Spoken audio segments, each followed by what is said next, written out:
जो नीला कलर का जो पुष्प होता है, गुलाबी कलर का जो आंकड़े का फूल होता है, प्रयास करना जब किसी विषम परिस्थिति में फंस गए, विषम परिस्थिति, जब आपको लग रहा है कि मुझे बहुत भय लग रहा है, कुछ बुरा होने वाला,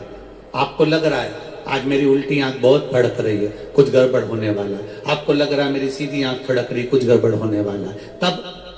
केवल वो नीला जो गुलाबी पुष्प है मंदार का, उसको कहीं से लाकर शिवालय में अशोक सुंदरी वाली जगह पर स्पर्श कर कर शिवलिंग पर आप चढ़ा दीजिए। आपकी विषम परिस्थिति कैसी भी होगी वो रास्ता बनाकर बाहर निकल जाएगी, आपको फंसना नहीं, परेशान नहीं। मंदार आंकड़ा, सफेद आंकड़े का पुष्प भी भगवान शिव को समर्पित होकर, जैसे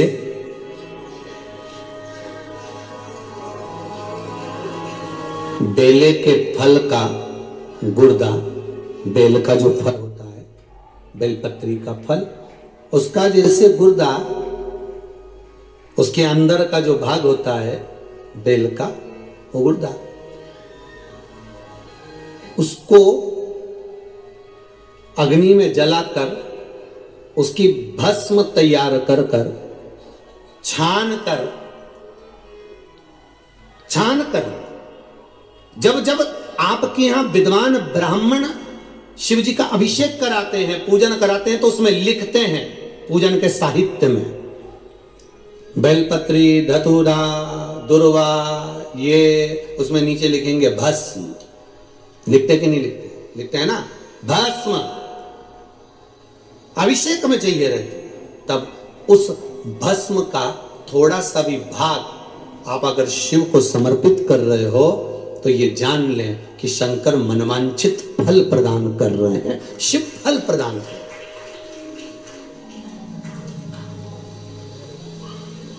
महाराज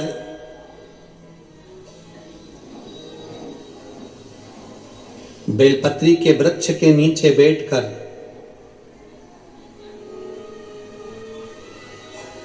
हाथ में एक बेलपत्र का पत्ता रखकर आप पंचाक्षर मंत्र नमः शिवाय,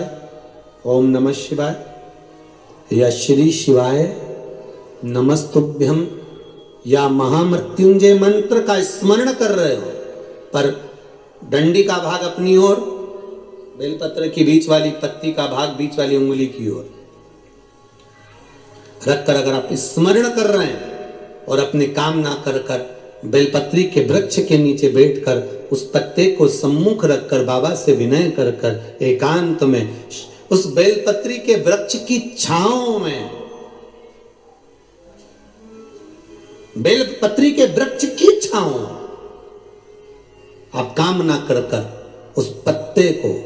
शंकर भगवान के ऊपर समर्पित कर रहे हैं, तो ये जान कर रखें कि पार्वती और शिव का मिलन करवा रहे हैं और अपनी मनवांछित फल कामना पूर्ण करवा रहे हैं। क्योंकि शिव और पार्वती का जब मिलन होता है, शंकर पार्वती जब एक दूसरे के सम्मुख में होते हैं, शिव और पार्वती जब एक दूसरे के सामने अपने बच्चों के कारण एक दूसरे के सम्मुख में आते हैं, तो उनके चेहरे पर प्रसन्न के लिए कर रहे हैं, विवाह के लिए, नौकरी के लिए, सर्विस के लिए, व्यापार के लिए, रोग मुक्ति के लिए। अब जिस ईश्वर महादेव, जो व्यक्ति पथभ्रष्ट होता है, जैसे मदिरा के नशे में पड़ गया, कहीं जुए में पड़ गया, कहीं मांसाहार में पड़ गया, कहीं व्यसन में पड़ गया, कहीं गलत काम में अगर कोई जा रहा है, तो श्रंभेश्वर महादेव के नाम से काली तिल भगवान शिव को समर्पित करी जाती है। महाराज काली तिल को वापस उठाकर ले आते हैं, उसी काली तिल को जो मदिरा का नशा करने वाला होता है या जो गलत व्यसन में डूबा हुआ होता है, उसको वो सुबह के समय अगर नहीं खाता तो भोजन के साथ उसको दिया जाए। श्रंभेश्वर महादेव, एक बेलपत्री का भी बहुत अच्छा प्रयोग है श्रंभेश्वर महादेव का, मदिरा पीने वालों के लिए, मांसाहार, व्यसन में, जुए में, पेशावृत्ति में, पर नारी में, पर जो डूबे रहते हैं उनके लिए। पहले की कथा में उसका वर्णन किया है बेलपत्री में। श्रम्भेश्वर महादेव, एक बार सब बोलेंगे, कौन से महादेव? श्रम्भेश्वर महादेव। फिर जम के बोल लो एक बार। व्यापार के लिए